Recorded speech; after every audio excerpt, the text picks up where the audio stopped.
இந்நிலையில் மறைந்த பின்னணி பாடகி எஸ் ஜானகி அவர்களுடைய மறைவுக்கு திமுக தலைவர் மு.க.ஸ்டாலின் அவர்களும் தனது இரங்கலை பதிவு செய்திருக்கிறார். பல்வேறு பிரபலங்களும் தொடர்ந்து ஜானகி அம்மா அவர்களின் மறைவுக்கு இரங்கலை தெரிவித்து வரக்கூடிய நிலையில் தற்பொழுது முன்னாள் முதலமைச்சரும் திமுக தலைவருமான மு.க.ஸ்டாலின் அவர்களும் இரங்கலை பதிவு செய்திருக்கிறார்.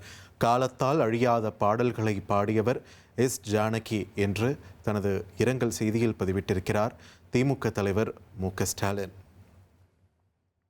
நம் இல்லங்களிலும் நெஞ்சங்களிலும் எஸ் ஜானகி அவர்கள் ஒலித்துக்கொண்டே இருப்பார் என்றும் தனது இரங்கல் பதிவில் தெரிவித்திருக்கிறார் திமுக தலைவர் மு.க.ஸ்டாலின். பிரபல பின்னணி பாடகி எஸ் ஜானகி காலமான நிலையில் பல்வேறு பிரபலங்களும் தங்களது இரங்கல் செய்திகளை பதிவு செய்து வருகின்றனர். அந்த வகையில் முன்னாள் முதலமைச்சர் திமுக தலைவர் மு.க.ஸ்டாலின் தன்னுடைய இரங்கலை பதிவு செய்திருக்கிறார். அதனை நாம் பார்த்து வருகிறோம்.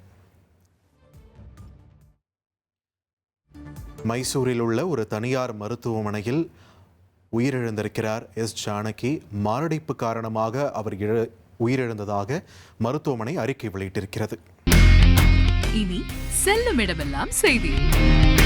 தந்தை டிவியின் வாட்ஸ்அப் சேனலை ஃபாலோ பண்ணினா செல்ல இருக்கும் இடமெல்லாம் செய்தி.